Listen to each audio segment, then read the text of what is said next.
ಇನ್ನು ಮಹಾರಾಷ್ಟ್ರ ಸೇರಿದಂತೆ ಬೆಳಗಾವಿ ಭಾಗದಲ್ಲಿ ನಿರಂತರವಾಗಿ ಮಳೆಯಾಗ್ತಾ ಇದೆ. ಭಾರೀ ಪ್ರಮಾಣದಲ್ಲಿ ನಿರಂತರ ಮಳೆ ಸುರಿತಾ ಇದೆ.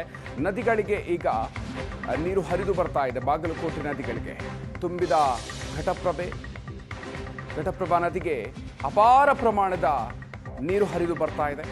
ಘಟಪ್ರಭಾ ನದಿಗೆ 12,000 ಕ್ಯೂಸೆಕ್ ನೀರು ಈಗ ಹರಿದು ಬರ್ತಾ ಇದೆ. ಹೀಗಾಗಿ ನೀರಿನ ಮಟ್ಟ ಈಗ ಅಲ್ಲಿ ಏರಿಕೆಯಾಗ್ತಾ ಇದೆ. ಹಳೆಯ ಅನಗವಾಡಿ ಚಿಕ್ಕ ಸೇತುವೆ ಜಲಾವೃತ ಆಗಿದೆ.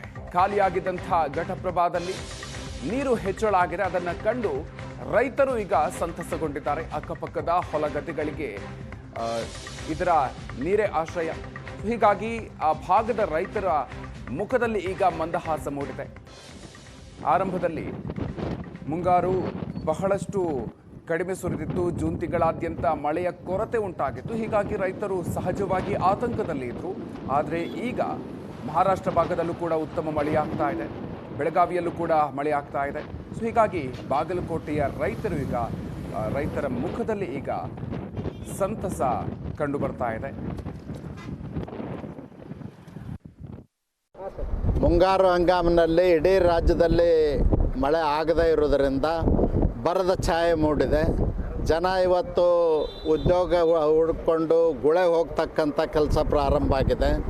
ಹೀಗಾಗಿ ನಾನು ಸರ್ಕಾರಕ್ಕೆ ಒತ್ತಾಯ ಮಾಡ್ತೀನಿ, ಕೂಡಲೇ ಸರ್ಕಾರ ಬರ ಘೋಷಣೆ ಮಾಡಬೇಕು ಮತ್ತು ರೈತರಿಗೆ ಬೆಳೆ ಪರಿಹಾರವನ್ನು ಕೊಡಬೇಕು ಮತ್ತು ಕೇಂದ್ರ ಸರ್ಕಾರದ ಫಸಲ್ ಬಿಮಾ ಯೋಜನೆಯೊಳಗೆ ರೈತರು ಕಂತು ಕಟ್ಟುವಂಥ ಪರಿಸ್ಥಿತಿ ಇಲ್ಲ. ಮುಂಗಾರು ಹಂಗಾಮಿನ ಎಲ್ಲ ರೈತರಿಗೂ ಕೂಡ ಬೆಳೆ ವಿಮೆಯನ್ನು ಸರ್ಕಾರವೇ ಮಾಡಿಸಿ ಸಂಪೂರ್ಣ ಬೆಳೆ ವಿಮೆ ಬರೋ ಹಾಗೆ ನೋಡಿಕೊಳ್ಬೇಕು ಅಂತ ಒತ್ತಾಯ ಮಾಡ್ತೀನಿ.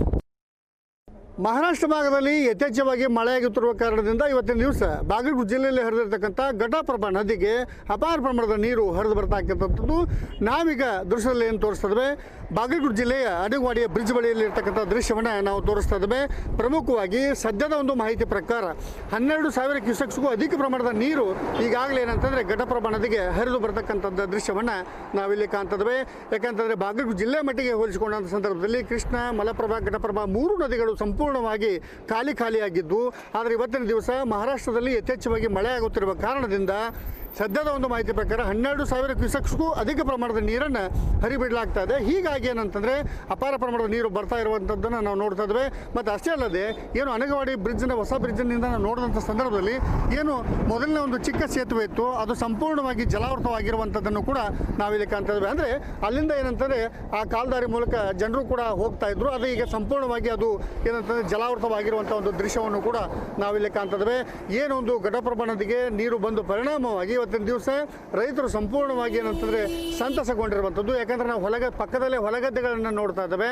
ಈಗಾಗಲೇ ಅಂತ ನೀರು ಬಂದಿರುವ ಕಾರಣದಿಂದ ಬೆಳೆಗಳಿಗೂ ಕೂಡ ಏನಂತಂದರೆ ಅದು ಅನುಕೂಲವಾಗುವ ನಿಟ್ಟಿನಲ್ಲಿ ಇರುವಂಥದ್ದನ್ನು ಕೂಡ ನಾವಿಲ್ಲಿ ಕಾಣ್ತೇವೆ. ಮತ್ತು ಅಷ್ಟೇ ಅಲ್ಲದೆ ಏನಂತಂದರೆ ನಾವು ಈ ಭಾಗದಲ್ಲಿ ನೋಡ್ಬೋದು, ಬಾಗಲಕೋಟೆ ಪಟ್ಟಣಕ್ಕೆ ಹೊಂದಿಕೊಂಡಂಥ ಸಂದರ್ಭದಲ್ಲಿ ಏನಂತಂದರೆ ಭಾಳಷ್ಟು ಪ್ರಮಾಣದ ನೀರು ಕೂಡ ಈಗಾಗಲೇ ಶೇಖರಣೆ ಆಗಿರುವಂಥದ್ದು ದೃಶ್ಯವನ್ನು ಕೂಡ ನಾವಿಲ್ಲಿ ಕಾಣ್ತೇವೆ. ಈ ರೀತಿಯಾದಂಥ ನೀರು ಏನಂತಂದರೆ ಮುಖ್ಯವಾಗಿ ಏನಂತಂದರೆ ಕುಡಿಯುವ ನೀರಿಗಾಗಿರ್ಬೋದು ಮತ್ತು ಅದರ ಜೊತೆಗೆ ಜಾನುವಾರುಗಳಿಗೂ ಕೂಡ ಬಹಳಷ್ಟು ಅನುಕೂಲವಾಗುವಂಥದ್ದು. ಹೀಗಾಗಿ ನಾವು ಬಾಗಲಕೋಟೆ ಪಟ್ಟಣದ ಹೊಂದಿಕೊಂಡಿರ್ತಕ್ಕಂಥ ನೀರನ್ನು ಕೂಡ ನಾವಿಲ್ಲಿ ಕಾಣಬಹುದು. ಒಟ್ಟಾರೆಯಾಗಿ ಹೇಳಬೇಕಂತಂದರೆ ಏನು ಘಟಪ್ರಭಾ ನದಿಗೆ ಬರ್ತಕ್ಕಂಥ ನೀರಿನ ಒಂದು ಪ್ರಮಾಣ ಏನಂತಂದರೆ ಕ್ಷಣಕ್ಕೂ ಕೂಡ ಏರಿಕೆ ಆಗ್ತಾ ಇರುವಂಥದ್ದು. ಈಗ ನಾವು ರಸ್ತೆಯನ್ನು ತೋರಿಸಿದ್ವಿ, ಏನಂತಾರೆ ಚಿಕ್ಕ ಸೇತುವೆ ಈಗಾಗಲೇ ಅಲ್ಲಿ ಕಲ್ಲುಗಳನ್ನು ಕೂಡ ನಾವು ನೋಡ್ತಾ ಇದ್ದೇವೆ. ಅಂದರೆ ಸಂಪೂರ್ಣವಾಗಿ ಆ ಒಂದು ಕಿರು ಸೇತುವೆ ಏನಂತಾರೆ ಮುಳುಗಡೆ ಆಗಿರುವಂಥ ಒಂದು ದೃಶ್ಯವನ್ನು ಕೂಡ ನಾವಿಲ್ಲಿ ಕಾಣಬಹುದು. ಒಟ್ಟಾರೆಯಾಗಿ ಹೇಳಬೇಕಂತಂದರೆ ಘಟಪ್ರಭಾ ನದಿ ಏನು ಖಾಲಿಯಾಗಿತ್ತು, ಈಗ ಏನಂತಂದರೆ ಆ ಒಂದು ನೀರು ಬರ್ತಾ ಇರುವಂಥದ್ದನ್ನು ನೋಡಿ ಎಲ್ಲೋ ಒಂದು ಕಡೆ ರೈತರು ಕೂಡ ಭಾಳಷ್ಟು ಸಂತಸಗೊಂಡಿರುವಂಥದ್ದನ್ನು ನಾವಿಲ್ಲಿ ಕಾಣ್ತಾ ಇದ್ದೇವೆ. ಒಟ್ಟಾರೆಯಾಗಿ ಸದ್ಯದ ಒಂದು ಮಾಹಿತಿ ಪ್ರಕಾರ ಬಾಗಲಕೋಟೆ ಜಿಲ್ಲೆಯಲ್ಲಿ ಹರಿದಿರ್ತಕ್ಕಂಥ ಘಟಪ್ರಭಾ ನದಿಗೆ 12,000 ಕ್ಯೂಸೆಕ್ಸ್ಗೂ ಅಧಿಕ ಪ್ರಮಾಣದ ನೀರು ಬಂದಿರುವಂಥದ್ದನ್ನು ನಾವಿಲ್ಲಿ ಕಾಣ್ತಾ ಇದ್ದೇವೆ. ಬಾಗಲಕೋಟೆಯಿಂದ ಕ್ಯಾಮ್ರಾಮನ್ ಮಂಜುನಾಥ್ ಕರ್ಗಲ್ ಜೊತೆ ಮಲ್ಲಿಕಾರ್ಜುನ ಸ್ಮಣಿ, ಏಷ್ಯಾನೆಟ್ ನ್ಯೂಸ್ಗಾಗಿ.